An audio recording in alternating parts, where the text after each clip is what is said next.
चलिए, very very good morning to everyone. I hope आप सब बढ़िया होंगे। प्यारे बच्चों, आज की क्लास थोड़ा छोटी है, तो आप कोशिश करें। अभी जितने लेक्चर्स हैं, देखो बहुत सारे बच्चों ने कहा, और ये आपकी भी जिम्मेदारी बनती है। आप सबका, हम सबका एक ही फोकस होना चाहिए, सिलेबस टाइमली कंप्लीशन। वो तभी पॉसिबल है जब आप उस एटीट्यूड, उस माइंड सेट के साथ बैठेंगे। वो माइंड सेट आपको ही बनाना पड़ेगा। अगर हम क्लास में 5 से 10 मिनट भी वेस्ट करते हैं तो एक बड़ा इम्पैक्ट आता है। तो प्यारे बच्चों, हम लोग लास्ट क्लास में स्टार्ट कर चुके थे केमिकल इक्विलिब्रियम। और केमिकल इक्विलिब्रियम में जैसा मैंने आपसे कहा कि इक्विलिब्रियम समझने के पहले हमें कुछ बेसिक बातें समझनी है। उन बेसिक बातों में मैंने सबसे पहले आपको रिएक्शंस को आइडेंटिफाई करना सिखाया। हमारे आसपास जितनी भी रिएक्शन है, उनमें से कुछ केमिकल रिएक्शन है, कुछ फिजिकल है, कुछ एक्सो है, कुछ एंडो है। उनको पहचान कैसे करना, वो बातें चल रही थी, आया ना? उसी पे एक सवाल लिखिएगा और फिर आज की क्लास शुरू करते हैं। Identify, identify which is reversible,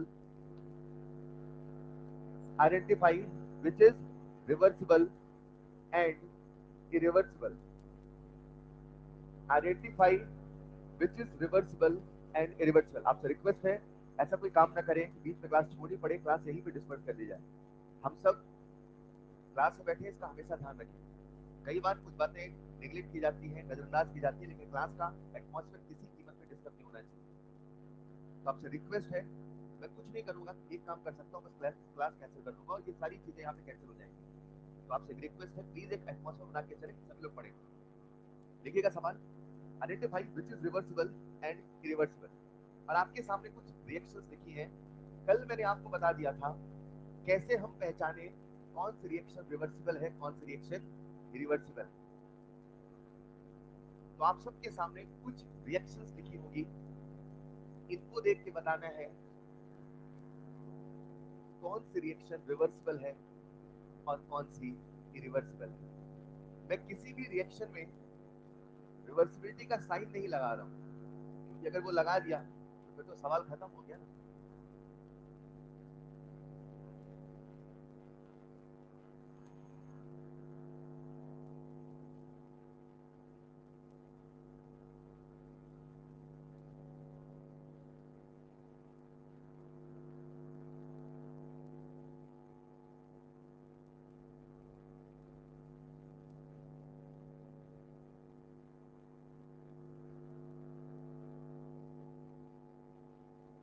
ionic equilibrium पढ़ने के बाद इन रिएक्शंस को समझना हमारे लिए बहुत आवश्यक रहेगा।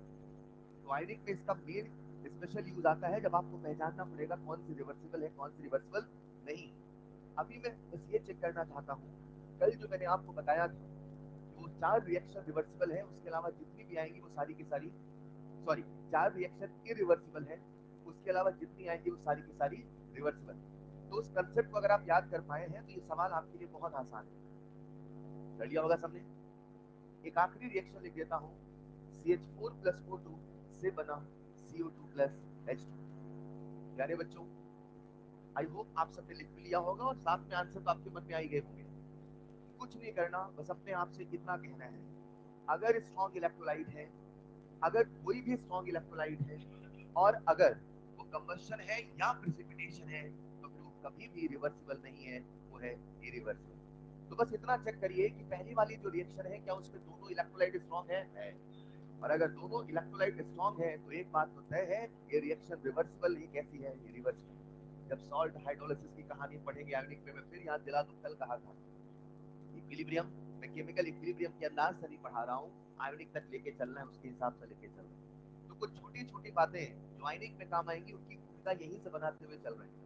तो बच्चे को ये काम आएगा, कंसेप्ट समझ में आना चाहिए कि आज ये दोनों स्ट्रॉन्ग इलेक्ट्रोलाइट है, इसके जीवन में रिवर्सिबिलिटी नहीं है, और जो रिएक्शन रिवर्सिबल नहीं उसमें इक्विलिब्रियम आने वाला, मतलब यहाँ पे इक्विलिब्रियम नहीं आएगा। तो मैं कहूंगा ये रिएक्शन कैसे, प्यारे बच्चों, रिवर्सिबल। आई होप ये पहचानना आसान है। देखते हैं दूसरी रिएक्शन, मुझे बताओ ये रिएक्शन कंबशन है क्या, प्रेसिपिटेशन है क्या?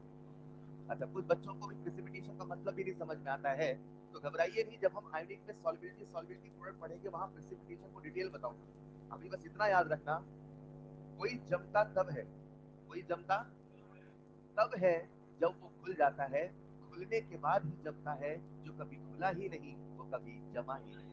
शायद इसे मैं ऐसे कह रहा हूँ, लेकिन इसको डिटेल में आपको सॉल्युबिलिटी एंड सॉल्वेटिव प्रोडक्ट में समझाऊंगा। बिलीव मी, मात्र इस लाइन से पूरे कंसेप्ट को सिखाऊंगा। जैसे आप ऐसे समझिए कि पानी में आपने पत्थर मारा या पत्थर डाल दिया, तो क्या पत्थर का पीपीटी बन गया? नहीं, पत्थर का पीपीटी कभी नहीं बन सकता, क्योंकि वो कभी खुला ही नहीं।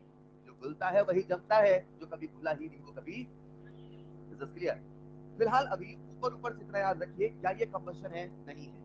ये प्रेसिपिटेशन है? नहीं है। और ये कोई भी स्ट्रॉन्ग इलेक्ट्रोलाइट भी नहीं है। तो बताओ ये रिवर्सिबल होना चाहिए कि होना चाहिए? होना चाहिए।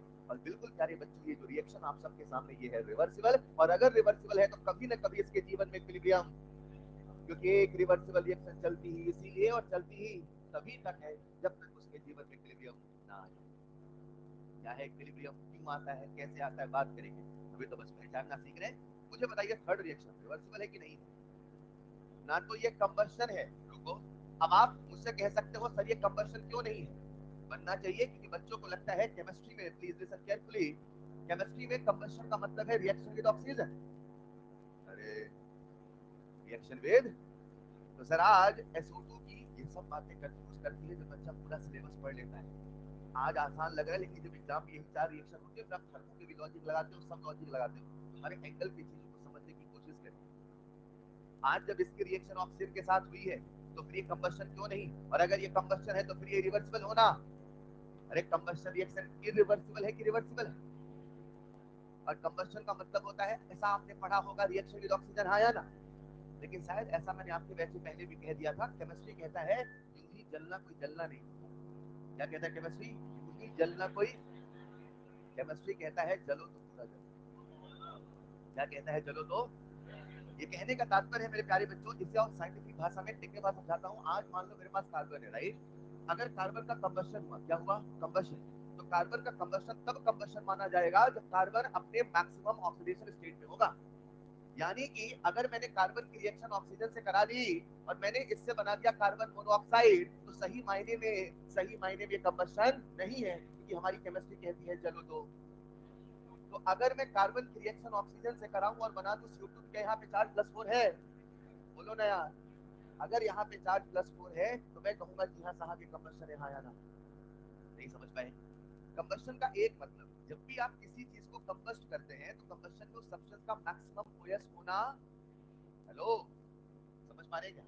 और कंबशन में दूसरा परिभाषा ये भी है, जब किसी चीज का कंबशन होता है तो उसका एंड प्रोडक्ट हम जो बात करते हैं, कंबशन होने के बाद कहीं न कहीं उसमें प्यारे बच्चों वाटर भी आना चाहिए।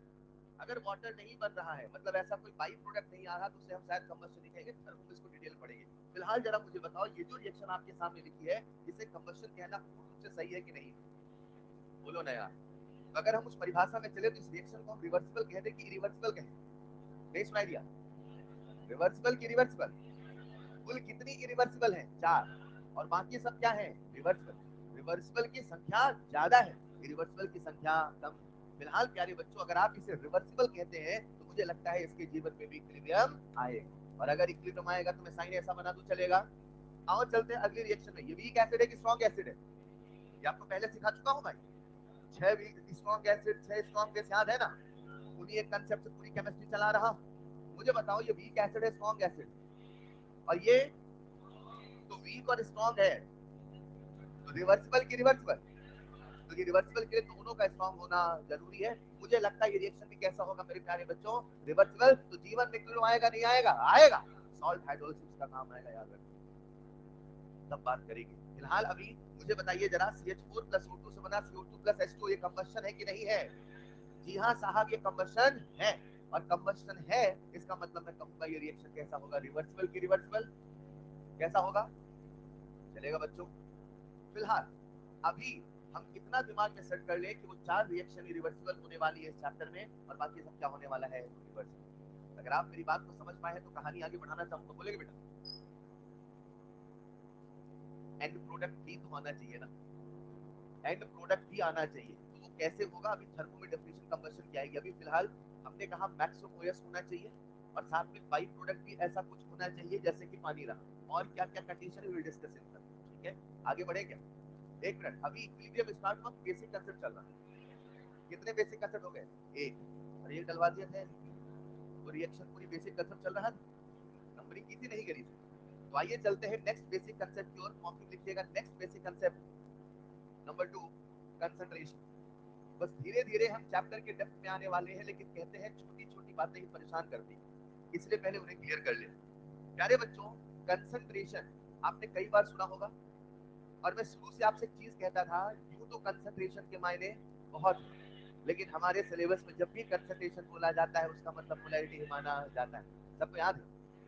मैं ये मान के चलता हूं कि मेरे प्यारे बच्चों आप सबको कंसंट्रेशन की परिभाषा M/V वॉल्यूम में लीटर ये तो पहले से याद है। याद है। अब एक फॉर्मूला आपके मन में तुरंत आना चाहिए। इस चैप्टर को पढ़ने के लिए कंसंट्रेशन बराबर M/V तो आना चाहिए, लेकिन अब एक फॉर्मूला और आना चाहिए। वो क्या है जरा सुनिएगा। मैंने जहां लिखा है मोल, क्या मैं वहां लिख सकता हूं वेट अपॉन मॉलिक्यूलर वेट? बोलो। और यहां लिख सकता हूं वॉल्यूम इन लीटर? बोलो। वॉल्यूम हमेशा लीटर में हो कोई जरूरी? अगर मेरे प्यारे बच्चों वॉल्यूम होगा ml में, वॉल्यूम होगा तो क्या उसे लीटर में कन्वर्ट करना आपको आता है? क्या ऊपर 1000 लगाया जाएगा? अरे सुनो ना, अगर वॉल्यूम लीटर में नहीं है तो शायद वेट अपॉन वॉल्यूम ही तो डेंसिटी है। अगर वॉल्यूम लीटर में होता तो फिर कोई स्ट्रेंथ सुना है? 1 लीटर में कितना ग्राम सॉल्यूट है? तो weight of solute upon volume of solution in litre, तो क्या वो स्ट्रेंथ होता?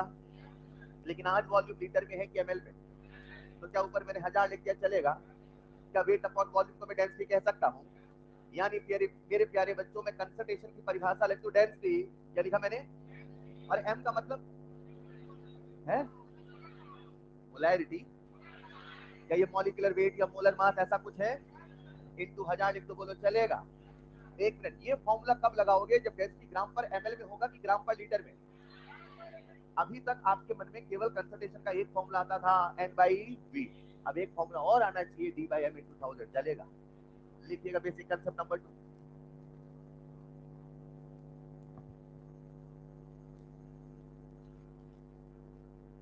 कंसेप्ट को एक छोटे से सवाल के माध्यम से करते हैं। तो वही एक कंसेप्ट सवाल आसान है।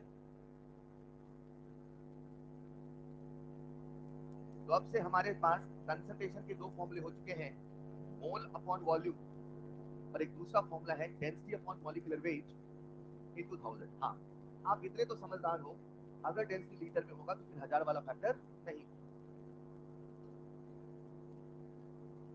समझ लिया होगा? ये बेसिक कंसेप्ट याद करते चलना। कितने बेसिक कंसेप्ट हो गए? मैं आपसे कुछ ही देर पूछूंगा चौथे नंबर पे कौन सा, तीसरे नंबर पे कौन सा। कंसेप्ट नहीं पूछूंगा, उस नंबर पे कौन सा ये पूछूंगा। अब ये मत कहना सर वो नीट में नहीं आएगा। क्लास में आपका फोकस है नहीं वो इस चेक करने के लिए, ठीक है? लिख लिया होगा? एक सवाल लिखना जरा। इफ नहीं बोलोगे तो भी बराबर काम चलेगा। If density of nitrogen gas, if density of nitrogen gas is 0.014 ग्राम पर ml, 0.014 ग्राम पर ml। ये नाइट्रोजन गैस का क्या दे रखा है? Density. Then calculate concentration of nitrogen gas. आज ये आप बहुत जल्दी बता रहे हो, लेकिन जानते हो जब हम सब कुछ पढ़ने के बाद यही सवाल करते हैं तो मन में बच्चों की फॉर्मूला नहीं आता कि डेंसिटी से कंसंट्रेशन तुरंत कैसे निकालें।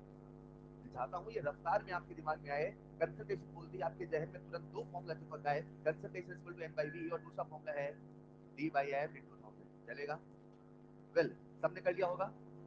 बताइए जरा आंसर कितना आएगा। कंसंट्रेशन इक्वल टू 0.014 अपॉन 28 इन 2000। हाँ या ना?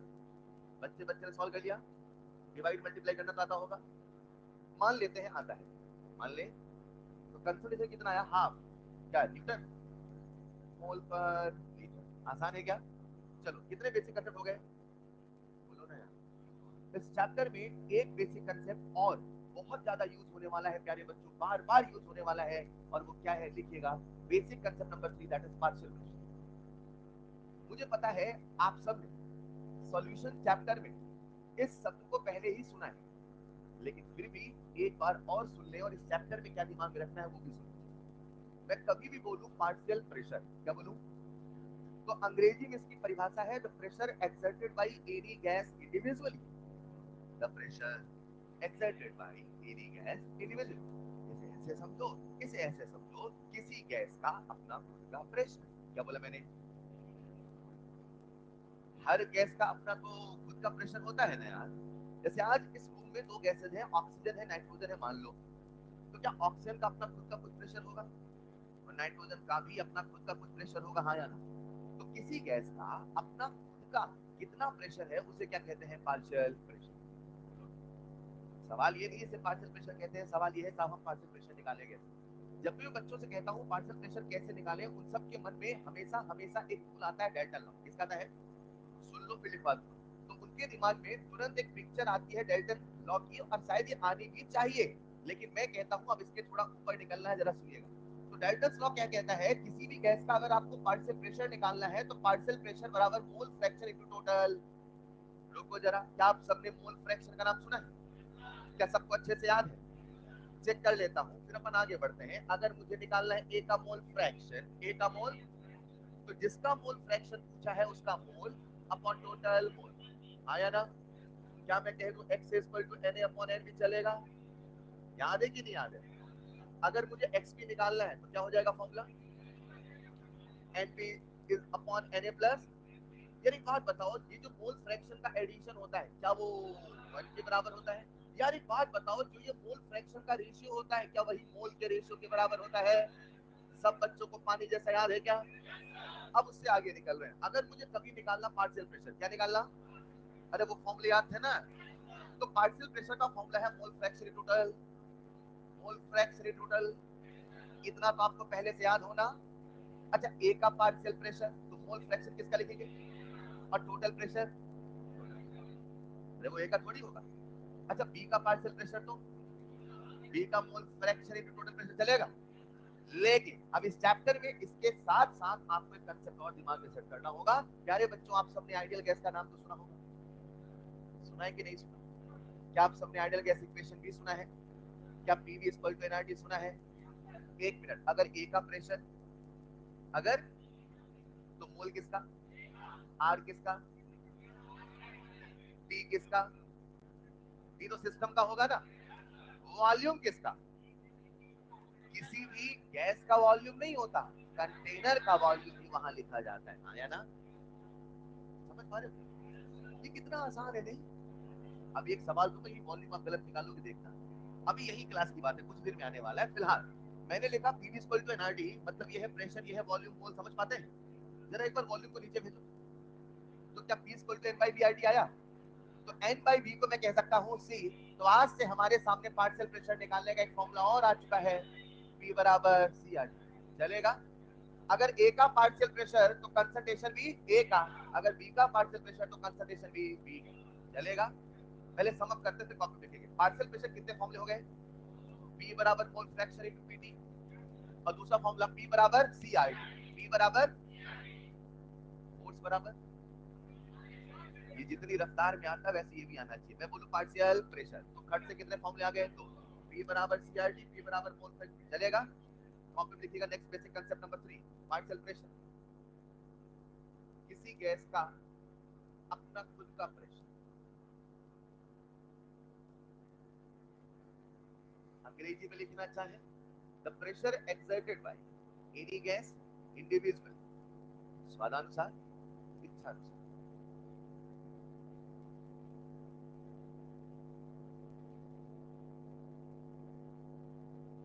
और देखते हैं कितने बेसिक कंसेप्ट हो गए?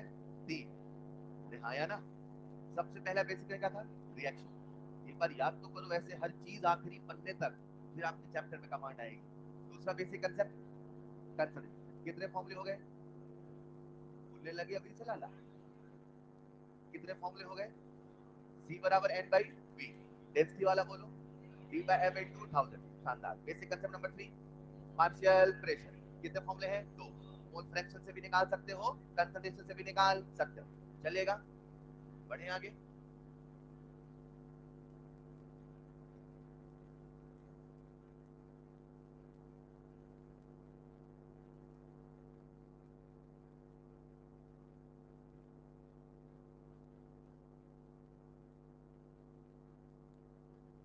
यानी बच्चों इस चैप्टर में एक कंसेप्ट जो और यूज आने वाला है बार बार बारंबार, लिखिएगा basic concept number 4,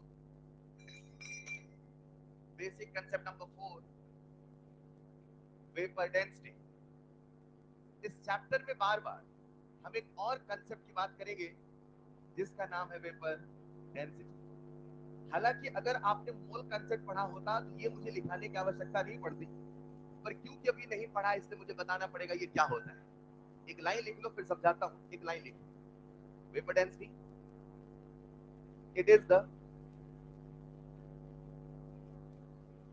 the ratio of density of any gas,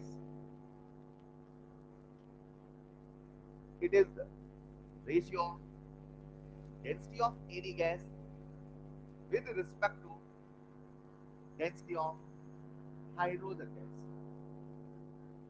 with respect to density of hydrogen gas under similar condition of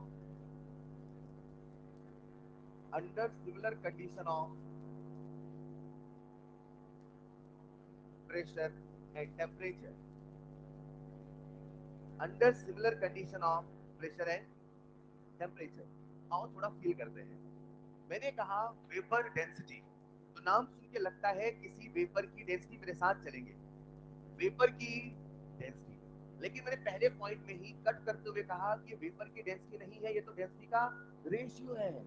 और किस डेंसिटी का रेशियो है? किसी भी गैस की डेंसिटी हाइड्रोजन के रिस्पेक्ट में निकाल दो, उसी का नाम वेपर डेंसिटी है।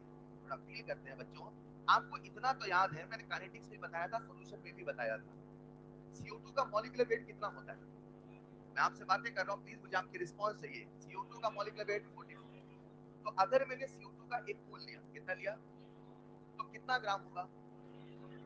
दुनिया के किसी भी सब्सटेंस के एक मोल का वेट उसके मॉलिक्यूलर वेट के बराबर होता है, लेकिन ग्राम में। ये फील आता है? पानी का मॉलिक्यूलर वेट क्या? 18 क्या? पानी का मॉलिक्यूलर वेट कभी 18 ग्राम नहीं है, 18 AMU। लेकिन सुनो प्लीज, लेकिन अगर आपने पानी के एक मोल मॉलिक्यूल ले लिए कलेक्टिवली, पानी के एक मोल मॉलिक्यूल, एक मोल तो समझते हो ना, अब उसे तराजू में तौलोगे तो इतना प्यारा साइंस का जादू है कि उसे तौलने पे 18 तो आएगा, लेकिन अब आएगा 18 ग्राम। समझते हैं? ऑक्सीजन का मॉलिक्यूलर वेट कितना है? एक मोल ऑक्सीजन लो, 32। बोलते रहा करो ना यार, मैं आपसे बातें कर रहा हूँ, अगल बगल वाले क्या आंसर दे रहे हो उससे मतलब नहीं। आप मैं बस ये दो चीजें चलना चाहिए, ठीक। ऑक्सीजन का मॉलिक्यूलर वेट कितना है? 32 क्या? अब ऑक्सीजन का एक मोल लो तो कितना होगा? 32 तो होगा, मगर अब होगा ग्राम। अब उल्टा सोचते, साइंस उल्टा सोचने का ही नाम है। मैंने ऑक्सीजन का 32 ग्राम लिया, मतलब कितना मोल? पानी का 18 ग्राम लो, कितने मोल ऑफ पानी हो गए? समझ पा रहे क्या? एक मोल का वजन 18 ग्राम है, तो 18 ग्राम में एक मोल पानी ही तो है। एग्री और नॉट? चलो नाइट्रोजन गैस पकड़ो, पकड़ लिया। नाइट्रोजन का मॉलिक्यूलर वेट 28 AMU, शानदार, चलेगा। लेकिन अगर मैं आपसे पूछूं नाइट्रोजन का मॉलिक्यूलर वेट मोलर या एक मोल का, तो अब आंसर होगा 28 ग्राम।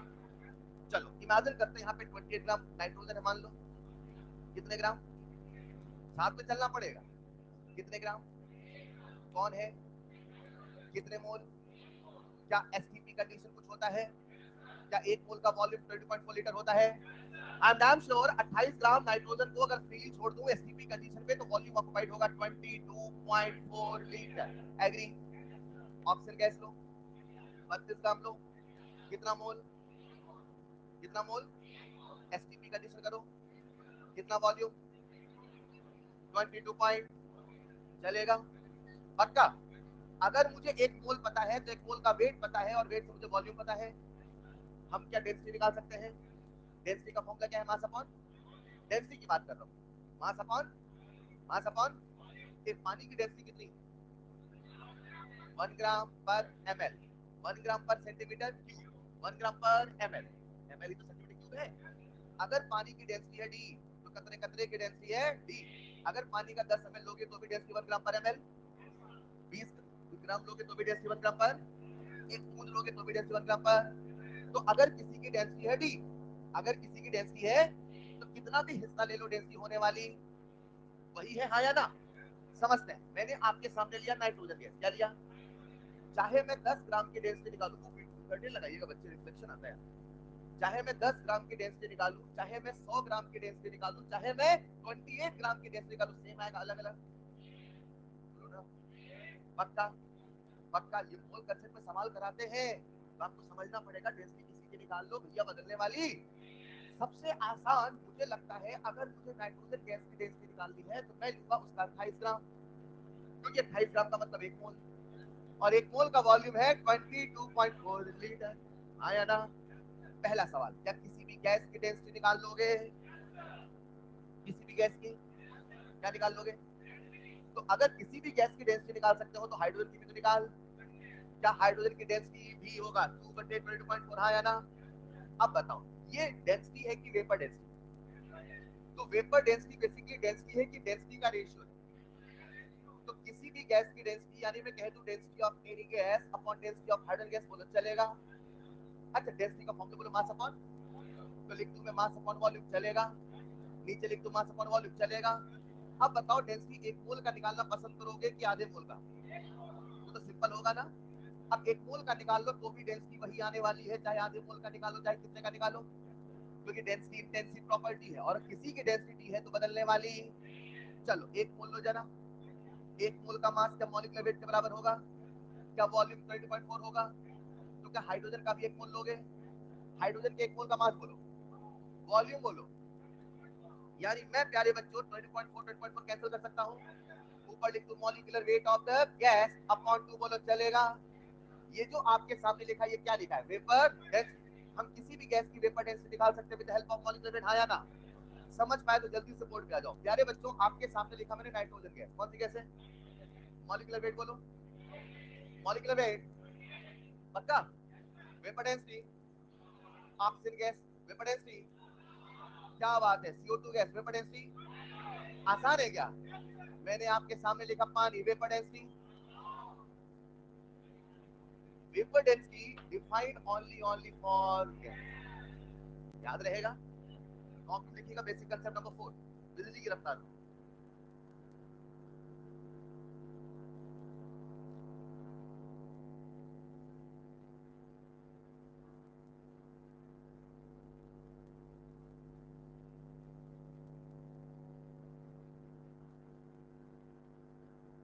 अरे रिपीट करते रहे मन में, कितने बेसिक कंसेप्ट हो चुके हैं अभी तक मन में, और मन हमारा बोलता नहीं।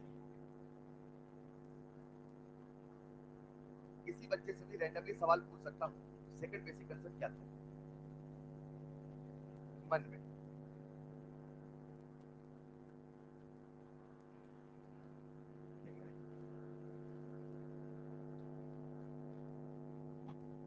कितने बेसिक कंसेप्ट हो गए? चलो नंबर 1 पे कौन था? नंबर 2 पे कितने फॉर्मूले? शानदार। तीसरा बेसिक कंसेप्ट कितने फॉर्मूले? चौथा बेसिक कंसेप्ट कितने फॉर्मूले? यहाँ पे एक है ना, vapour density define only for gas. ये पॉइंट लिखना नीचे स्टार बना के, नेक्स्ट स्लाइड पे लिखा है vapour density define only for gas. एक सवाल बहुत पहले आया था, पूछ लेता हूँ आपसे, वेपर डेंसिटी की जो यूनिट है, क्या वो डेंसिटी की यूनिट के बराबर होगा? सर वेपर डेंसिटी डेंसिटी का रेशियो है, और क्योंकि वो डेंसिटी का रेशियो है तो कैसा होगा? यूनिट।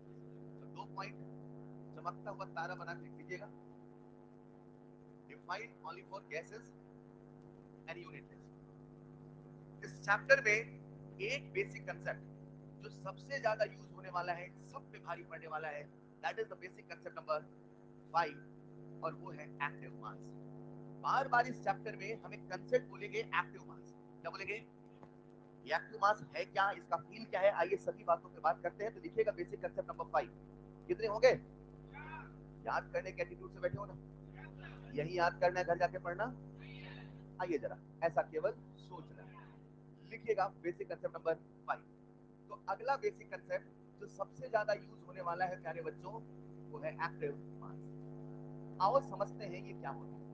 मुझे आप सबका ध्यान और फोकस बोर्ड पे चाहिए। आगे क्या? अगर कभी बोले एक्टिव मास, क्या बोले? तो एनसीईआरटी ने एक्टिव मास को एक लाइन लिखते ही खत्म कर दिया। एनसीईआरटी कहता है इन the early days of chemistry, क्या कहता है? अर्ली डेज यानी कि ओल्ड डेज यानी कि पुराने दिनों, in the early days of chemistry, in the early days of, in the early days of concentration was known as active mass. खत्म। यानी कोई मुझसे कहे एक्टिव मास क्या है तो कंसंट्रेशन। अब सवाल ये है कि क्या ये वही कंसंट्रेशन है जिसे हम जानते हैं, कुछ नया कंसंट्रेशन? उसने क्या बोला कि in the early days of chemistry concentration was known as active, यानी आज जिसे कंसंट्रेशन बोल रहे हो वही एक्टिव मास है, मगर कंसंट्रेशन वही है कि कुछ और है? इसे फील करते हैं। कॉपी लिखेगा फर्स्ट पॉइंट, एक्टिव मास, एक लाइन लिख लो पहले। इन the early days of chemistry, in the early days of chemistry, concentration was known as active mass। Concentration को ही हम एक्टिव मास कहते थे, लेकिन सच्चाई में यही है या कुछ और? तो लिखिएगा next point, in reality, reality में एक्टिव मास है क्या? एक लाइन लिखिएगा, active mass is that part, part का मतलब होता है हिस्सा, पार्ट का मतलब होता है हिस्सा। Active mass is that part of reactant, reactant का वो हिस्सा। अच्छा, मोल फ्रैक्शन हिस्सा है कि नहीं? मोल फ्रैक्शन हिस्सा ही तो है। अरे क्या मेरी बात समझ पा रहे? Active mass is that part of, is that part of, is that part of, आप सबने कॉलेज थोड़ी पढ़ी है? जब कभी कोई रिएक्टेंट रिएक्शन में जाता है तो एक साथ सारा रिएक्टेंट टकराता है कि एक एक करके मॉलिक्यूल आते हैं, एक बार में 100, 200, 500, 1000, 10 पावर 20, हाँ या ना? अगर आपने 100 ग्राम लिया है तो 100 ग्राम का 100 ग्राम एक साथ रिएक्शन करे, कोई जरूरी एक एक करके रिएक्शन होती है या so no? It is that part of reactant which actively participate in the reaction, which actively participate in the reaction. किसी भी रिएक्शन में रिएक्टेंट का वो हिस्सा जो एक्टिवली पार्टिसिपेट करता है वही उसका एक्टिव मास का है। एक्टिव मास वो वाला हिस्सा जो एक्टिवली पार्टिसिपेट कर चलेगा। अब सवाल ये है कि साहब इसे निकाले कैसे, से फील कैसे करें? देखो, इस पूरी केमिकल इक्विलिब्रियम में जब भी हम रिएक्शन लेंगे, मैंने क्या वर्ड बोला? तो रिएक्शन बोलते मन में कितनी पिक्चर आई? या तो होगा फिजिकल या तो होगा, जब भी हम रिएक्शन लेंगे उसमें रिएक्टेंट होगा, रिएक्टेंट होगा या तो सॉलिड या तो लिक्विड या तो गैस और या तो होगा सॉल्यूशन। अरे सॉल्यूशन में भी तो रिएक्शन होती है, तो कितने रिएक्टेंट होने वाले हैं? Solid, gas, solution. Agree? Agree? तो क्या हम इन चारों का एक्टिव मास एक एक करके निकाल लें? सबसे पहले हम लोग एक्टिव मास निकालने चले हैं सॉल्यूशन का, पहले समझ लेना, बाद में कॉपी में एक दो लाइन लिखेंगे बस। आ जाओ बोर्ड पे। हम क्या निकाल रहे हैं? Active mass. किसका? एक्टिव मास की परिभाषा क्या है? It is that part of the reactant which actively participate in the, done, done. चलो मान लो मेरे पास ये बर्तन है, इसका वॉल्यूम है 1 लीटर मान लो, इसमें हमने एक सॉल्यूट मिलाया 1 मोल मान लो, इसकी मोलैरिटी कितनी है? मोलैरिटी तो याद है ना, 1 लीटर में कितने मोल? 1। तो क्या इसकी मोलैरिटी 1 मोलर है? अब इससे हमने रिएक्शन कराई, करा दो, तो 1 मोल सारा एक साथ रिएक्शन करे, क्या कोई जरूरी है? क्या हो सकता है आधा मोल करे, हो सकता है 0.1 करे, नहीं हो सकता। मान लो आधा मोल रिएक्शन में चला गया, मान लो कितना मोल गया? अच्छा, जब आधा मोल गया तो क्या वॉल्यूम याद आ गया? कोई जरूरी? चलो समझो, अगर आपने 1 लीटर में 1 मोल मिलाया तो क्या 1 लीटर में आधा मोल भी मिला सकते हो? तो अब आधे मोल का वॉल्यूम कितना होगा? 1 लीटर। वॉल्यूम ऑफ सॉल्यूशन जो है वही तो सॉल्यूट का वॉल्यूम है, ना? इसकी कंसंट्रेशन आज कितनी है? इसमें से आधा मोल रिएक्शन में भेज दो, कितना मोल भेजा? पहले कितना मोल था, कितना मोल रिएक्शन में गया, कितना हिस्सा गया, एक्टिव मास कितना हुआ? क्योंकि एक्टिव मास हिस्सा ही तो है, हिस्सा निकालना आ गया तो एक्टिव मास निकालना आ गया। लोगों ने कहा इतना काहे दिमाग लगा, ऐसा सोचो ना। बोले क्या 1 लीटर में कितना मोल है? 1 मोल। तो ऐसा सोचो आधा मोल चला गया मान लो, तो क्या आज भी वॉल्यूम 1 लीटर है? तो बोले इसका कंसंट्रेशन निकालो। क्या निकालो? तो कंसंट्रेशन का फॉर्मूला क्या N/V होता है? कितना मोल रिएक्शन किया, वॉल्यूम कितना है, तो क्या कंसंट्रेशन हाफ आएगा? हिस्सा भी तो आधा आया। लोगों ने कहा अरे यार ये जो हिस्सा है वो तो कंसंट्रेशन के बराबर आ रहा, आया ना। उसमें कुछ ऐसे लोग आए जो बहुत आर्ग्यू करते, तो बोले हम नहीं मानेंगे, कुछ और तरीके समझाओ। उन्होंने कहा मान लो आज ये 2 लीटर है, मान लो, मानो ना, कितना लीटर है, अब यहाँ पे मिला दो 2 मोल, मान लो, ध्यान से सुनना, कितना मोल मिलाया, कितना मोल मिलाया। अब मोलैरिटी बोलो, मोलैरिटी 2/2, यस और नो, क्या आज भी मोलैरिटी 1 है। चलो अब 2 में से 1 मोल रिएक्शन में चले गए, 2 में से 1 मोल रिएक्शन में, कितने मोल गए, कहां गए, सारे एक साथ रिएक्शन करे कोई जरूरी, कुछ कुछ हिस्सा करता है ना, कितने मोल रिएक्शन में गए, तो 2 का कितना हिस्सा गया, आधा हिस्सा। तो एक्टिव मास कितना होना चाहिए, आधा। एक्टिव मास कितना होना चाहिए, लोगों ने कहा कंसंट्रेशन से निकाल के बताओ ना। बोले देखो जरा, आज कितना वॉल्यूम है, 2, तो वॉल्यूम कितना रहेगा, अब कितने मोल चले गए, तो क्या आप इसका कंसंट्रेशन निकाल लोगे, क्या कंसंट्रेशन 1/2 ही आएगा। यानी जब भी हिस्सा निकालना है आप हमेशा निकालिए कंसंट्रेशन वही होगा, एक्टिव मास बोलो हाँ या ना। यही कारण अगर होगा सॉल्यूशन, कौन होगा, तो क्या सॉल्यूशन के लिए मैं एक्टिव मास कंसंट्रेशन बोल सकता हूं, चलेगा। लिखिएगा फर्स्ट पॉइंट फॉर सॉल्यूशन। अभी खत्म नहीं हुआ, सुनने दो, पूरा खत्म तो कर दो एक बार, फिर आप डाउट पूछना, तब तक बादल बना के लिख लो भाई डाउट। लिखिएगा first point for solution, active mass is equal to concentration.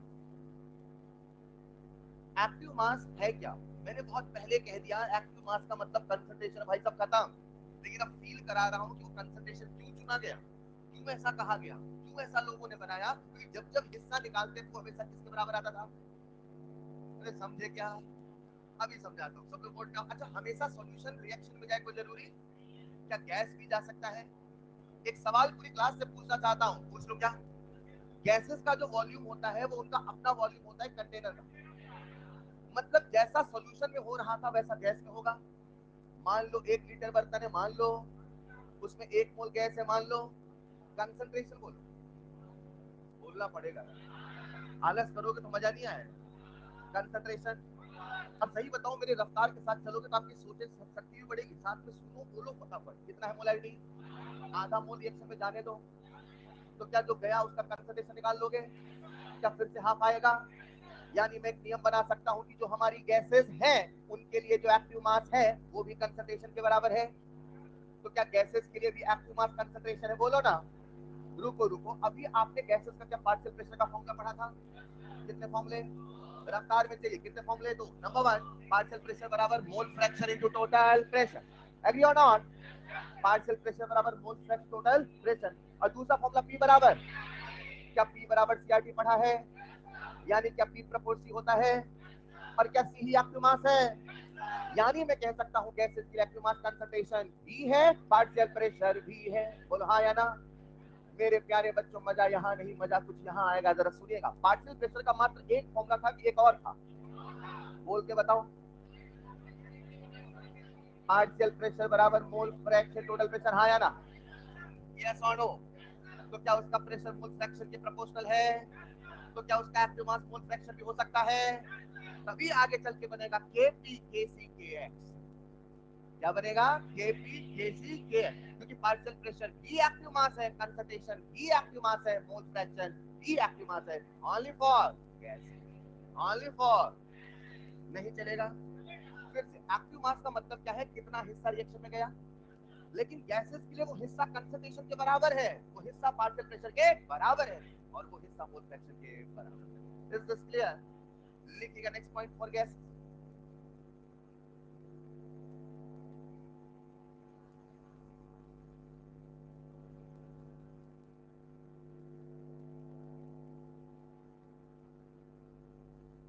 जैसा बोर्ड पे लिखा लिख लीजिएगा, ऑलराइट।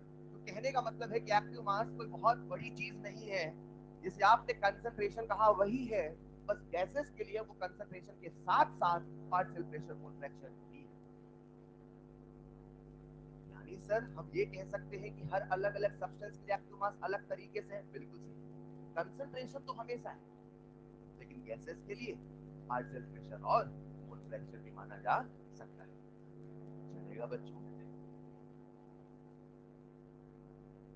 आज क्या पढ़ने तो मैं आते से ही सेट करके आया था भाई, तो बिल्कुल भी चुपचाप से पढ़ाई करेंगे, आप लोग पढ़ने के मूड में रहते हो, थोड़ा सा लाइट रहे ऐसा बिल्कुल नहीं है।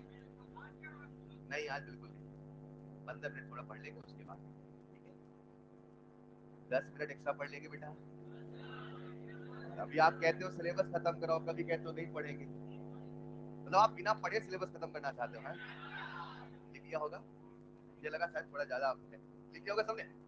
फिलहाल गैसेस की एक्टिव मास कंसंट्रेशन भी है, पार्शियल प्रेशर भी है और मोल फ्रैक्शन चलेगा। एक बात समझते हैं, सॉल्यूशन के लिए एक्टिव मास कंसंट्रेशन, गैसेस के लिए पार्शियल प्रेशर भी है, कंसंट्रेशन भी है, मोल फ्रैक्शन चलेगा। शायद एक कंपोनेंट कोई बच रहा है, कौन? सॉलिड। सब लोग बोर्ड पे आना, कॉपी मत देखना। For pure solid and pure liquid, for pure solid and pure liquid, board पे जरा, for pure solid and pure liquid, आगे बोर्ड पे, बस मन लाना है, खुद नहीं आना है ना। चलिए तो प्यारे बच्चों, इमेजिन करते हैं ये हमारे पास एक सॉलिड, आपका फील चाहिए, मान लो इसका वॉल्यूम है 1 लीटर, मान लो, बहुत अजीब सा मानना है मगर मान लीजिए, इसमें 1 मोल है सॉलिड, मान लीजिए। आज इसका कंसंट्रेशन अगर निकालोगे तो 1/1 आएगा, आप भी मानिए बेटा। कितना आया? 1 आया कि नहीं आया? कितना आया? 1। अब इसको हमने रिएक्शन भेजा, भेज दिया, रिएक्शन में से आधा मोल रिएक्शन में चला गया, मान लो कितना मोल गया? तो जब आधा मोल जाएगा, ये सॉलिड है राइट, सॉलिड है, प्योर सॉलिड है, तो जब आधा मोल जाएगा तो क्या साथ में उसका वॉल्यूम भी आधा जाएगा? क्या ये हाफ लीटर हुआ? क्या ये हाफ मोल हुआ? जो रिएक्शन में गया, ये बचा हुआ नहीं जो रिएक्शन में। तो अगर आप इसका कंसंट्रेशन निकालोगे तो हाफ बटे हाफ यानी कि 1।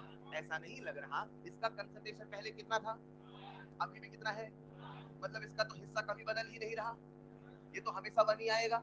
अच्छा आज 1 आया क्योंकि मैंने 1 और 1 लिया है, शायद नंबर कुछ और होता तो 1 नहीं, मगर जो भी होता वही होता। मान लो ये होता 5 मोल, मान लो तो ये होता 5 मोल है, तो यहाँ पे भी होता 5, कंसंट्रेशन बदलने वाला, बोलो ना यार।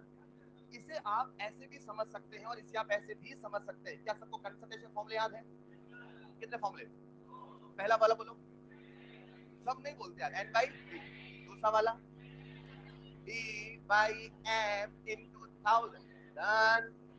एक बात बताओ, क्या अगर किसी की डेंसिटी डी है तो कतरे कतरे की डेंसिटी, अगर किसी का मॉलिक्यूलर वेट m है तो मॉलिक्यूलर वेट m ही रहेगा, पक्का? पानी का मॉलिक्यूलर वेट और अमेरिका वाले पानी का, पक्का? वो बदलने वाला? तो मुझे बताइए प्यारे बच्चों, आधे डाउट में आ गए हैं, मुझे बताइए ये कांस्टेंट है और ये भी कांस्टेंट है, तो क्या कंसंट्रेशन हमेशा कांस्टेंट रहेगा? हुआ क्या प्यारे बच्चों, ये सारी कहानी चल रही थी कि एक्टिव मास क्या होता है, एक्टिव मास कैसे निकालते हैं। कल की क्लास में जब मैं चैप्टर की हेडिंग डाल रहा था तो मैंने वहां लिखा था केमिकल इक्विलिब्रियम, और बातों बातों मैंने आपसे कहा था हमारे चैप्टर का नाम इक्विलिब्रियम नहीं है, हमारे चैप्टर का नाम केमिकल इक्विलिब्रियम भी, हमारे चैप्टर का नाम है गैसियस केमिकल इक्विलिब्रियम। जानते हो प्यारे बच्चों, हमारे चैप्टर का नाम गैसियस केमिकल इक्विलिब्रियम भी नहीं है। एक्चुअल में सुनिएगा, ये जो ये जो पूरा का पूरा, सुनो ना, ये जो पूरा का पूरा टॉपिक है आपका एज पर एनसीईआरटी, अभी जब हम इक्विलिब्रियम को डिफाइन करेंगे तो आप देखोगे इक्विलिब्रियम को थर्मो से भी बनाया जा सकता था, इलेक्ट्रो से भी बनाया जा सकता था, और इस बार के सिलेबस में क्लियर कट लिखा हुआ है significance of delta G and delta G not in chemical equilibrium, पढ़ना। मतलब थर्मो का भी नजरिया है, लेकिन आपका जो एनसीईआरटी का सिलेबस है उसने केवल केमिकल इक्विलिब्रियम को मात्र एक नजरिए से देखा, वो था केमिकल काइनेटिक्स। केमिकल, अगर आपको कुछ पुराना याद हो तो हमेशा ऐसे पढ़ते थे इक्विलिब्रियम में आर एफ बराबर आर पी, ये मात्र एक कंडीशन नहीं है, ये एक कंडीशन है, ऐसे न जाने और क्या क्या कंडीशन है। फिलहाल ये जो आपका पूरा केमिकल इक्विलिब्रियम का सिलेबस है, इसमें जो एपीकेसी कंसेप्ट आ रहे हैं उसको बनाने वाले साइंटिस्ट का नाम था Guldberg and Waage, Guldberg and, तो उनको थोड़ा इंडियन टच देते हुए मैं बोलूंगा वागे साहब, क्या बोलूंगा? तो हमारे चैप्टर का नाम गैसियस केमिकल इक्विलिब्रियम भी नहीं है, हमारे चैप्टर का नाम है वागे साहब का गैसियस केमिकल इक्विलिब्रियम। क्या है हमारे चैप्टर नाम? अब मुद्दे की बात पे आओ, सॉलिड और लिक्विड का कंसंट्रेशन क्या हमेशा कांस्टेंट आएगा? लेकिन वागे साहब ने जिस केमिकल इक्विलिब्रियम को बनाया है, जिस कंसेप्ट को उन्होंने बनाया है, उसमें उन्होंने हमेशा इस कांस्टेंट को माना है। वन, इस कांस्टेंट को माना है, इस कांस्टेंट को माना है। ये वन है नहीं, वन माना है। और मानने वाले कौन थे? वागे साहब। वागे साहब थोड़ा मराठी का जाएगा, सरनेम होते ना वहां पे। अरे हाँ या ना? फिलहाल सारी बातों की एक बात, अगर कभी प्योर सॉलिड प्योर लिक्विड आए, प्योर सॉलिड, और उसका एक्टिव मास पूछे तो हमारा पहला आंसर क्या होगा? कांस्टेंट। लेकिन अगर ऑप्शन में कांस्टेंट नहीं है, मजबूर किया जाए, क्या करेंगे? क्या मेरी बात समझ पा रहे हैं? तो ऑप्शन कैसे लिखेंगे? देखिएगा next point, for pure solid and liquid, for pure solid and liquid, for pure solid and liquid, active mass is equal to constant, active mass is equal to constant. पूरी कहानी नहीं लिखाऊंगा, उतना बता तो चलेगा ना? और लिख देना ब्रैकेट में फर्स्ट प्रायोरिटी, मतलब ऑप्शन में हम इसे पहली प्रायोरिटी देंगे, active mass is equal to constant. लेकिन हमारा जो सिलेबस है और our syllabus, active mass is equal to constant is equal to one, one माना गया है, याद रखिएगा। और मानने वाले साहब कौन थे? वो आगे। तो उनकी बनाई केमिकल इक्विलिब्रियम की दुनिया है, और उस दुनिया को हम पढ़ रहे हैं। इसीलिए जब जब हम प्योर सॉलिड प्योर लिक्विड का एक्टिव मास लिखते हैं, वो कितना लिखते हैं? ऐसा उन्होंने मान के ही पूरा कंसेप्ट तैयार किया। अगर आप समझ पाए हैं तो आओ इस पूरी कहानी को समेटते हैं। कितने सबसेट होने वाले हैं? 4। फटाफट पूरी क्लास बताएगी, लिख लिया होगा। कितने बेसिक कंसेप्ट हो गए? Basic concept 5। पहला कंसेप्ट क्या था? रिएक्शन। दूसरा कंसंट्रेशन, बहुत बढ़िया, बहुत सारे बच्चे फ्लो में आ गए। तीसरा पार्शियल फ्रिक्शन। चौथा वेपर डेंसिटी, फॉर्मूला याद है। पांचवा एक्टिव मास। जो पूछूं बस वो बताना। एक्टिव मास क्या कंसंट्रेशन है? क्या एक्टिव मास केवल कंसंट्रेशन है? सॉल्यूशन के लिए एक्टिव मास केवल कंसंट्रेशन है, लेकिन गैसेस के लिए वो कंसंट्रेशन के साथ साथ पार्शियल प्रेशर भी है, मोल फ्रैक्शन भी है। क्या pure solid pure liquid active mass constant माना जाएगा? सबसे पहली प्रायोरिटी किसे दोगे? कांस्टेंट। लेकिन अगर वो ऑप्शन नहीं हुआ तो फिर क्या मानेंगे? वन। हमारे सिलेबस क्या मानोगे? वन। कुछ एक सवालों के माध्यम से कंसेप्ट कर लेते हैं, आगे चलेगा। आगे बढ़ने के पहले सब लोग बोर्ड पे आओ, आ जाओ। एक आखिरी पॉइंट बता रहा हूँ, मूल कंसेप्ट का है, उसे समझा दो, फिर अपन आगे बढ़ते हैं। कभी भी ऑन पेपर अगर एक्टिव मास को लिखना है, किसे लिखना है? किसे लिखना है? तो एक्टिव मास को हम ऐसे स्क्वायर ब्रैकेट से लिखते हैं, चलेगा? कभी ऐसे लिखा जाता है, तो कभी सिंपली इसे हम मोल पर लीटर भी कह देते हैं। इतना तो हर बच्चा समझता है। अब जो कह रहा हूं आपका ध्यान चाहिए। ये ऊपर क्या लिखा है? क्या लिखा है? ऐसी लैंग्वेज आपको पढ़ाई जाती है मोल कंसेप्ट में। पूरी क्लास जल्दी से जुड़ जाए। ये मानो मोल कंसेप्ट का एक छोटा सा कंसेप्ट, जुड़ पे आ जाए सब लोग। आगे क्या मैंने आपके सामने लिखा? 1 ग्राम ऑफ, क्या लिखा? 1 ग्राम, पहले समझ लो बात। देखिए 1 ग्राम O2, 1 ग्राम ऑफ। तो क्या आप मुझे O2 के मोल्स निकाल दोगे? नंबर ऑफ मोल के कितने फॉर्मूले थे? 3। वेट वाला, वॉल्यूम वाला, नंबर वाला। याद आ रहा है? तो इसके मोल कैसे निकालोगे? बोलो ना। मैं कभी भी वन वे नहीं चलता हूँ बच्चे। अगर आप मेरे साथ बातें नहीं करोगे तो मजा नहीं आएगा। पहले समझो फिर लिखो, समझो लिखो, फिजिकल केमिस्ट्री याद हो जाएगी ऐसे, ठीक है? जो लोग नहीं कर रहे उनसे बातें कर रहा हूँ। नंबर ऑफ मोल्स मुझे बताइए, formula wait in gram upon molecular wait, 1/32 के तो चलेगा। अब ऐसा सवाल आया तो बच्चा मोल निकाल लेगा, लेकिन सवाल ऐसे अगर आया, 1 ग्राम, क्या लिखा उन्होंने? आज भी 1 ग्राम है, लिखा था 1 ग्राम मॉलिक्यूल, क्या लिखा था? Of oxygen. तो अब प्यारे बच्चों मैं आपको बता देना चाहता हूं, इसे हम 1 ग्राम नहीं मानेंगे, इसे हम क्या मानेंगे? 1 मोल। तो इसे आप मानोगे 1 मोल ऑफ। तो मैं यहाँ पे एक पॉइंट कहता हूं, हमारी केमिस्ट्री में ग्राम के बाद अगर ऑफ नहीं, ग्राम के बाद अगर, ग्राम के बाद अगर, तो फिर वो ग्राम नहीं, वो क्या है? तो क्या यहाँ पे ग्राम के बाद ऑफ है? तो इसे क्या मानोगे? समझ गए तो सब लोग बोर्ड पे जुड़ना, आ जाओ। मैंने लिखा आपके सामने 1 ग्राम एटम, क्या लिखा? ऊपर क्या था? 1 ग्राम, नीचे 1 ग्राम। आप यकीन नहीं करोगे, कई बार मोल कंसेप्ट बच्चा पूरा सीख लेता, बस यही सवाल गलत करता रहता है। ऐसा होगा भी किसी के साथ, तो वो वाले बस नहीं बनते, वो कब एटम मानते हैं, कब ऑक्सीजन को मॉलिक्यूल मानते हैं। देखो इधर 1 ग्राम एटम, क्या बोला? अब एटम बोल गया तो क्या मान चल रहा है? एटम। अच्छा, ग्राम के बाद ऑफ है कि नहीं? तो ग्राम मानोगे मोल मानोगे, मगर मोल एटम के मानोगे कि मॉलिक्यूल के? एटम। तो 1 ग्राम एटम ऑफ ऑक्सीजन, आप ध्यान से देखो इन दोनों सेंटेंस में सब कुछ सेम नजर आ रहा, बस फर्क है मॉलिक्यूल का और एटम का, हाँ या ना? तो आज भी तो 1 मोल मानूंगा, लेकिन 1 मोल ऑफ ओ मानूंगा। नहीं समझे? समझ गए क्या? आइए जरा, अगर समझ गए तो आखिरी सवाल पूरी क्लास से पूछ रहा, पूछ लो। मैंने आपके सामने लिखा 1 ग्राम मॉलिक्यूल, क्या लिखा? 1 ग्राम। तो बच्चा तुरंत समझ गया किसकी बात चल रही? चलेगा? 1 gram molecule of carbon dioxide. तो हर बच्चा समझा नहीं समझा? इसे क्या बोलोगे? 1 मोल ऑफ CO2। लेकिन अगर लिखा होता 1 ग्राम ऑफ CO2, तब उसका वेट ही 1 ग्राम मान। अगर ग्राम के बाद ऑफ है, सुनो, अगर ग्राम के बाद ऑफ नहीं तो फिर वो ग्राम नहीं, वो क्या है? मोल। अगर ग्राम के बाद ऑफ है तो ही उसे ग्राम मानना है। ग्राम के बाद ऑफ है तो मैंने उसका वेट 1 ग्राम माना। एक केमिस्ट्री की भाषा है, ऐसा बोला, ऐसा लिखा, ऐसा पढ़ा जाता है। याद रहेगा? अगर ये याद रहेगा तो कंसेप्ट पे आओ। ये क्या लिखा? मोल पर। मोल पर। तो मेरे प्यारे बच्चों, क्या मैं मोल पर लीटर लिख सकता हूँ ग्राम मॉलिक्यूल पर लीटर? अरे बोलो। ऐसा सवाल आता है, कैलकुलेट ग्राम मॉलिक्यूल पर लीटर। बच्चों को लगता है कुछ नया पूछा, अरे पूछा है तो मासी है। Is this clear? कि ग्राम मॉलिक्यूल भी क्या मानोगे? और अगर एटम है तो इससे मैं क्या कह सकता हूँ? ग्राम एटम पर लीटर, हाँ या ना? लिख दीजिएगा next point, paper presentation of active mass.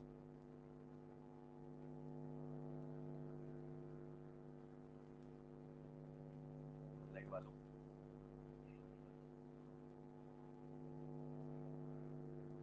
Online वालों, दो बार बोलना पड़ा बेटा। पढ़ाई कर रहे हैं आप लोग?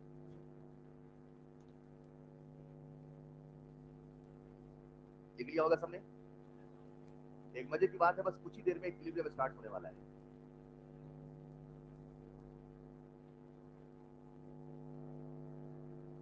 वागले नहीं, वागे।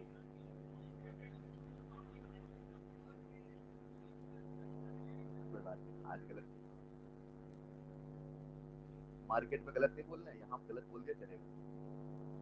चलिए, लिख लिया होगा सबने? तो प्यारे बच्चों, आइए इस पूरे कंसेप्ट को, जितनी हम बातें अभी तक कर चुके हैं, इन्हें कुछ सवालों के माध्यम से करते हैं। आज शुरू करें क्या? हमेशा की तरह सवाल करना है, आंसर बोलना नहीं। ये लिखना चाहो तो लिख सकते हो, कहीं चमकता हुआ तारा बना।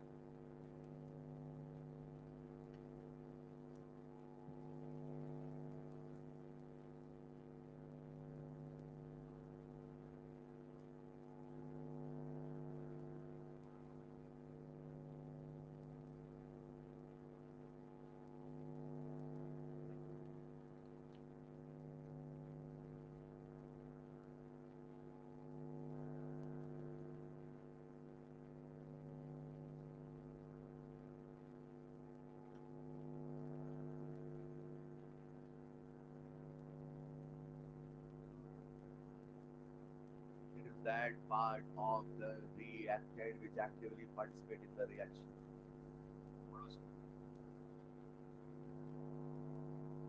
It is that part of the reactant which actively participate in the reaction. Reactant का वो हिस्सा जो रिएक्शन में एक्टिवली पार्टिसिपेट कर चुका है, जो रिएक्शन में चला गया है।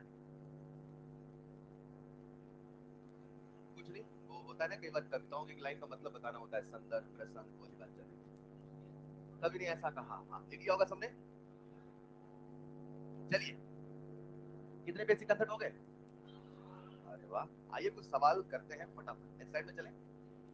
स्टार बना दे रहा हूँ। मूल कंसेप्ट में कई बार सवाल आप बस यही गलत करते हैं, बाकी सब याद रहता है, तो भाषा थोड़ा सा, ठीक है? बोलो पहला सवाल, लिखिएगा। Calculate,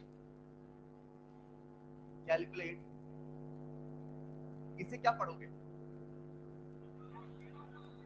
calculate active mass of ammonia if 5.1 gram, if 5.1 gram ammonia is present in, if 5.1 gram ammonia is present in 2 litre container, 2 litre container में 5.1 ग्राम अमोनिया प्रेजेंट है, तो मेरे प्यारे बच्चों, आप एक्टिव मास बताना है। अब पहले अपने आप से पूछो, ये सॉल्यूशन है कि सॉलिड है कि लिक्विड है कि गैस है? गैस। और गैसेस के एक्टिव मास कितने हिस्से थे? 3। अब बताओ यहाँ पे क्या निकालना फायदे में रहेगा, कंसंट्रेशन की, पार्शियल प्रेशर की, मोल फ्रैक्शन? मुझे लगता है कंसंट्रेशन निकालना आसान रहेगा, क्योंकि टेम्परेचर नहीं बोला तो आपको मानना पड़ेगा ना यार, कुछ मान के निकालना सही होगा कि जो गिवन इंफॉर्मेशन उससे निकालना सही होगा। गिवन इंफॉर्मेशन तो आपको वेट दे रखा है, वॉल्यूम दे रखा है, सीधे एन बाई वी करो ना। प्रेशर की बातें होती तो प्रेशर निकाल लेते। तो क्लियर? चलिए, तो फिलहाल हमसे पूछा है एक्टिव मास ऑफ अमोनिया, यानी कि आज हमें मानना पड़ेगा कंसंट्रेशन, और कंसंट्रेशन का फॉर्मूला है N by V, number of mole, weight in gram upon molecular weight into volume of gaseous system in litre. सारी वैल्यू को पुट किया तो प्यारे बच्चों आप सबके सामने आंसर आ गया होगा 3/20। आ गया क्या? क्या आंसर 3/20 क्या? मोल पर। आसान है क्या? अरे आसान है कि नहीं? ऐसे देखने से क्या कर दिया मैंने? 17 किया, 17 3 जा 51। कुछ हाई फाई कैलकुलेशन थी क्या? वो रॉकेट में यही वाली कैलकुलेशन यूज होती है? ये कठिन था क्या? तो फिर बस हल्का देख लिया, ठीक है, कॉपी देखिए। आगे बढ़े क्या? देखिए अगला सवाल, बोलो। Calculate active mass of acetic acid. Calculate active mass of acetic acid present in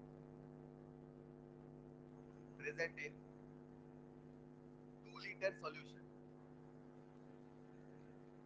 bracket लिखना, 15 ग्राम of acetic acid is mixed. 15 gram of acetic acid is mixed.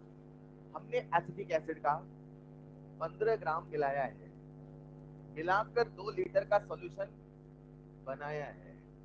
पूछने वाले ने हमसे एक्टिव मास पूछा है। एक्टिव मास तो पर्यायवाची है, कहीं न कहीं उसका मतलब तो वही है जो कंसंट्रेशन। आया ना? तो कंसंट्रेशन का मतलब एन बाई वी। फॉर्मूला लगाइए, आंसर पाइए।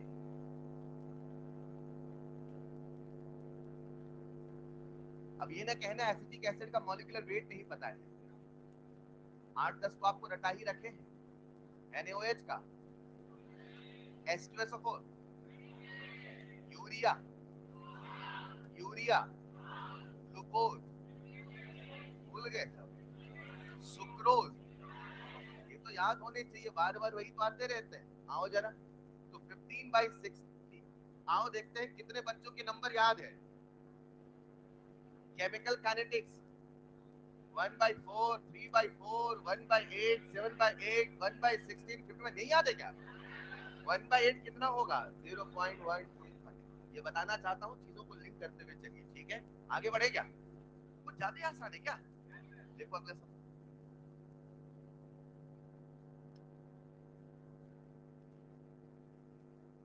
कैलकुलेट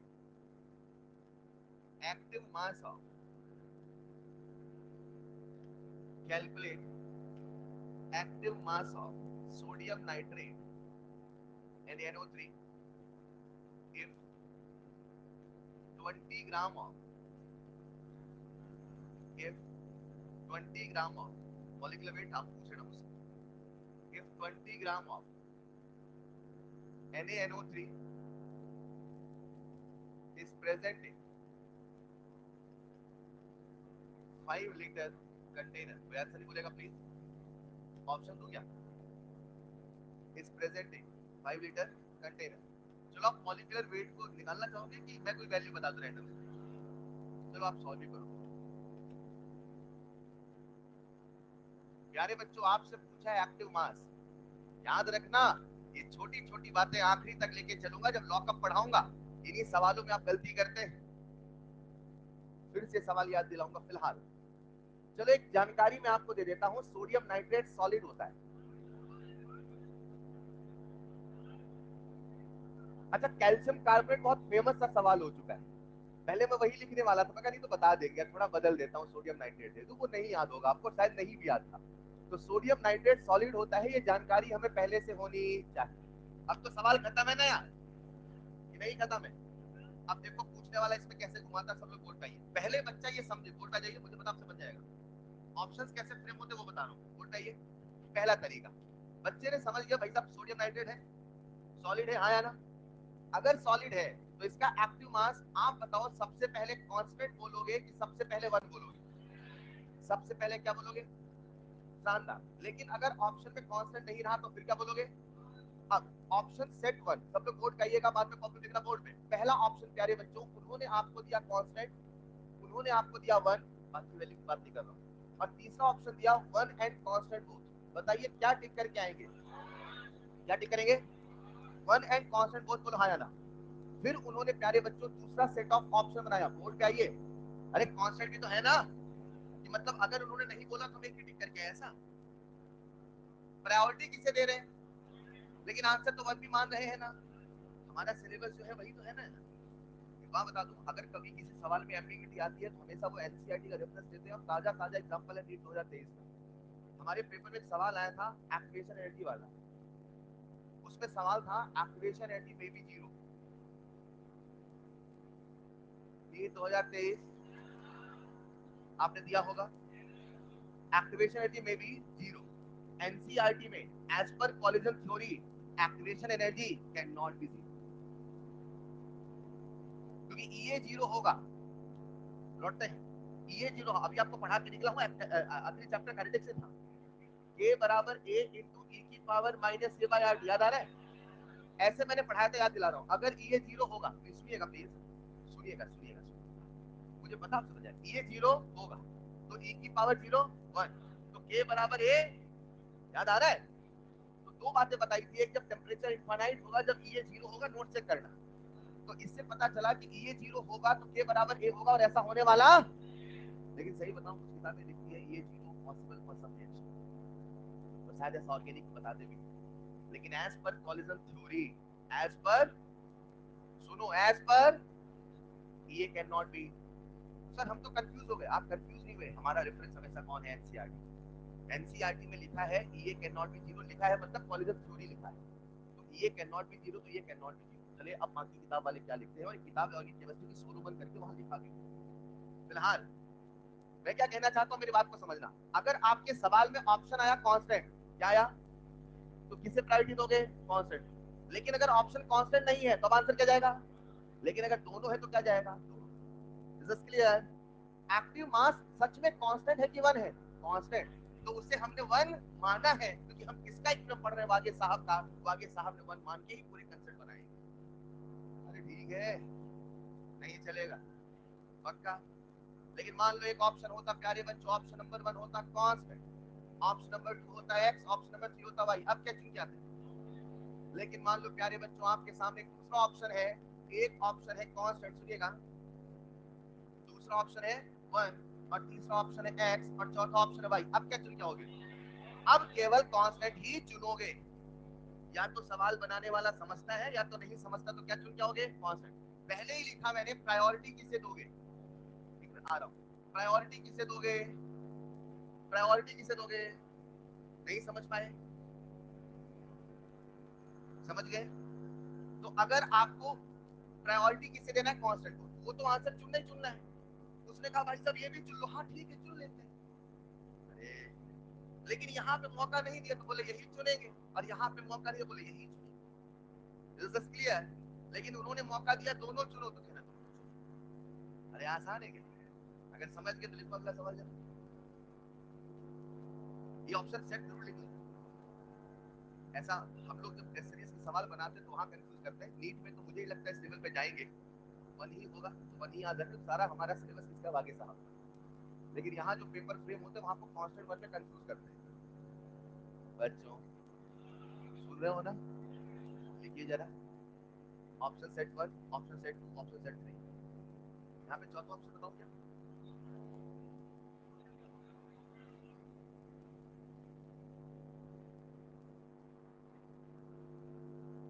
तो सारी बात हो गई। बात एक्टिव मास, हम प्योर सॉलिड प्योर लिक्विड का वन मानते हैं, वन मानते हैं। चलेगा?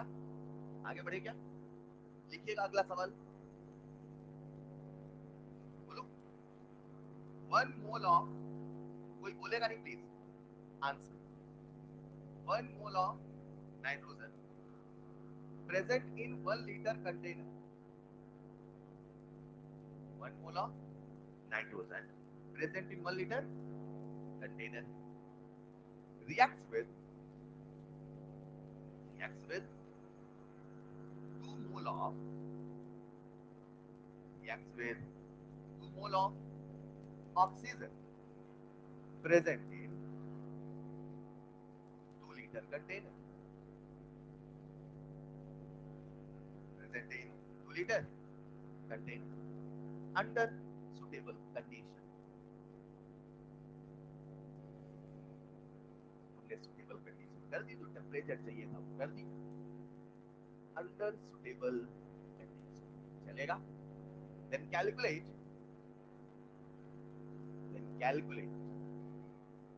active mass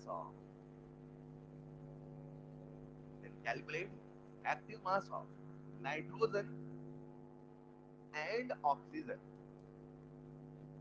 at the moment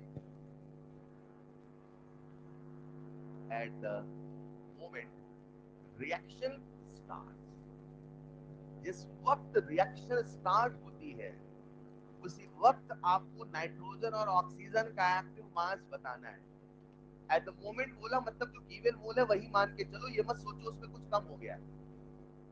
चलेगा? ये सवाल आसान है कि नहीं? सबसे बन क्या होगा? कितना आसान है सर, 1 मोल है, 1 लीटर है, 2 मोल है, इसमें कुछ दिक्कत है?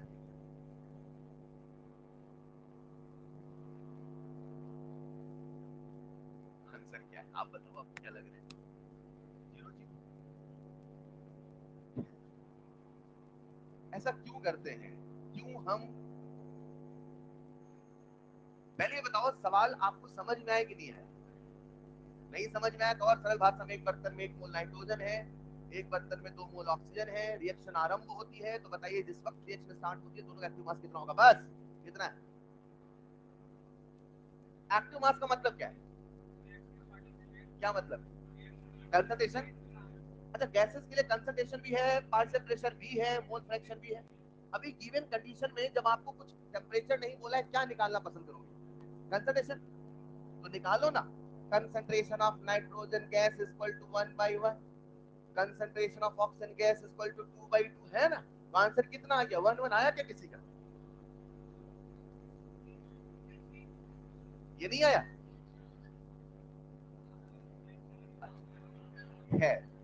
इतना तो कॉमन सेंस आपके अंदर होना चाहिए कि अगर एक बर्तन में नाइट्रोजन गैस है, ये इमेजिनेशन डेवलप कर ले, और एक दूसरे बर्तन में ऑक्सीजन गैस है, तो दोनों दूर दूर देख देख के रिएक्शन नहीं कर सकते। रिएक्शन होने के लिए कहीं ना कहीं आपको दोनों कंटेनर कंबाइन करना पड़ेगा, हाँ या ना? और जब दोनों कंटेनर कंबाइन करोगे तो इतना तो कॉमन सेंस आपके जहन में होना चाहिए, भैया ये 1 लीटर है, ये 2 लीटर है। At the moment reaction start, what is total volume? 3 litre. नहीं समझे? तो अगर मैंने आपसे पूछा है एक्टिव मास ऑफ नाइट्रोजन, तो मोल तो वही लोगे जो बोला है, लेकिन वॉल्यूम कितना लोगे? 3। और एक्टिव मास ऑफ ऑक्सीजन, मोल तो वही लोगे लेकिन वॉल्यूम कितना लोगे? 3। अरे आसान है क्या? खैर मुझे बताना था, जब कभी भी ऐसे सवाल बने तो वॉल्यूम हम कैसे कंटेनर को मिक्स करके लेते हैं, आसान है। कहानी आगे बढ़ाएं। चलिए, अभी तक हमने क्या क्या सीखा, अब हम इक्विलिब्रियम पढ़ने के काबिल है कि नहीं है देखते हैं। नहीं है?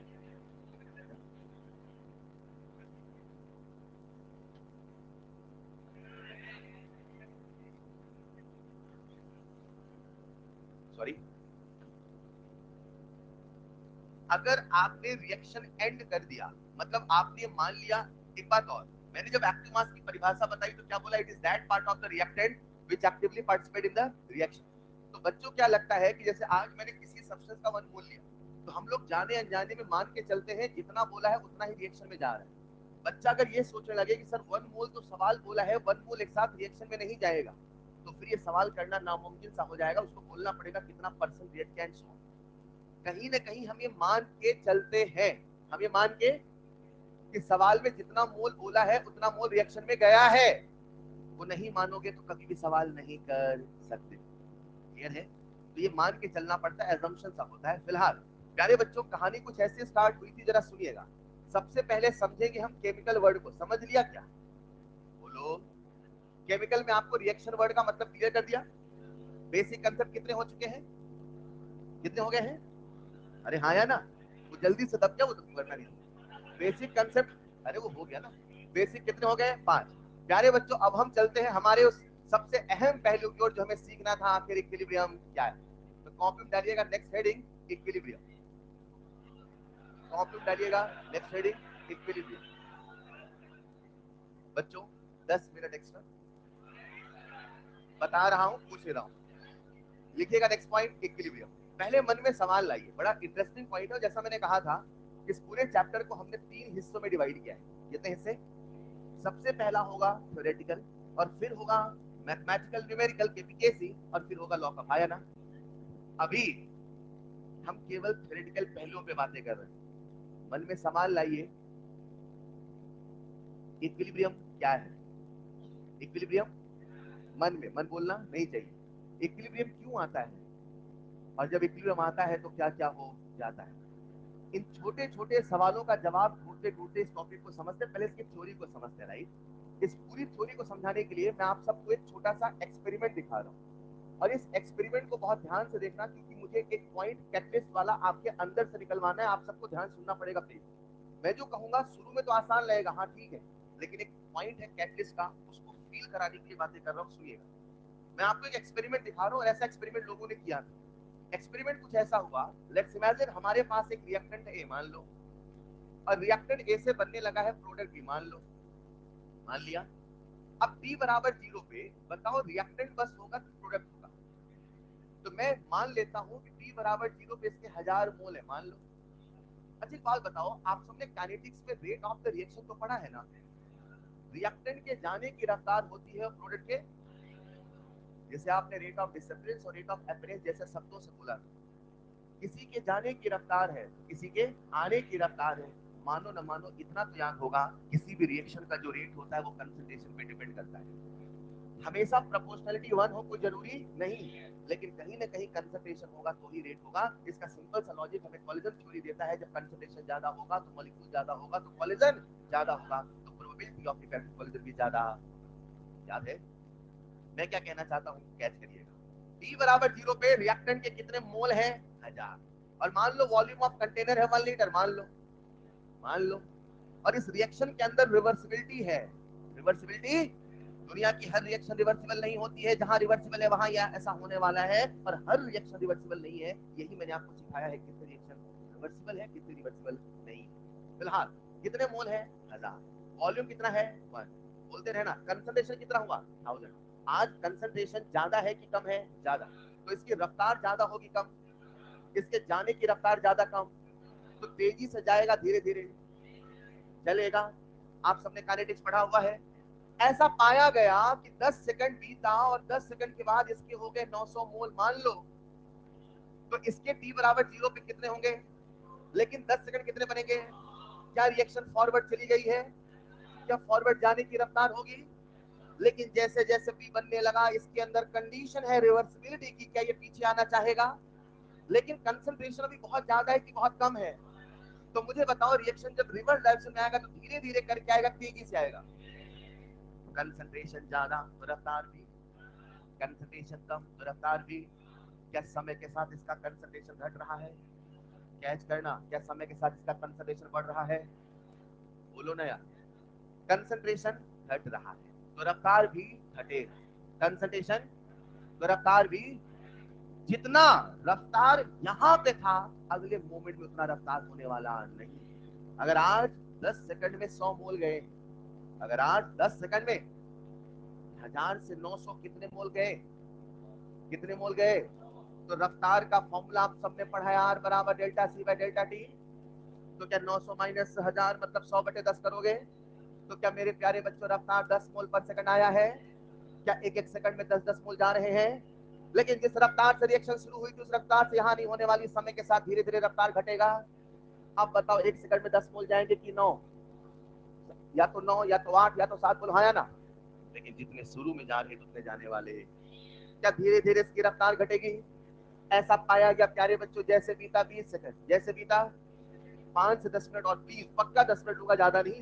इसको समझा दो सिंड्रोम क्या है। टेस्ट है। कितने बच्चों का पेपर है आज? कितने बजे है? ऐसा गलत बात ही है। फिर इसको नेक्स्ट क्लास में स्टार्ट करना है।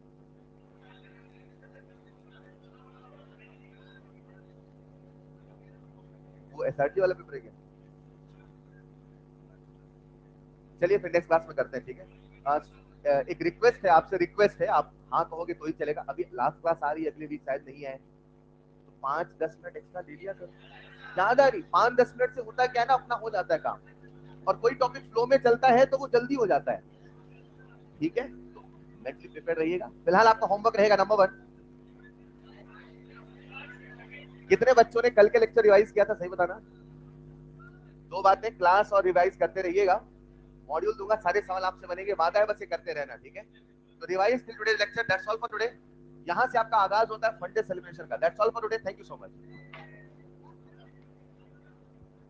बंद कर दो इसे, यहीं से स्टार्ट करूंगा नेक्स्ट क्लास में, ठीक है।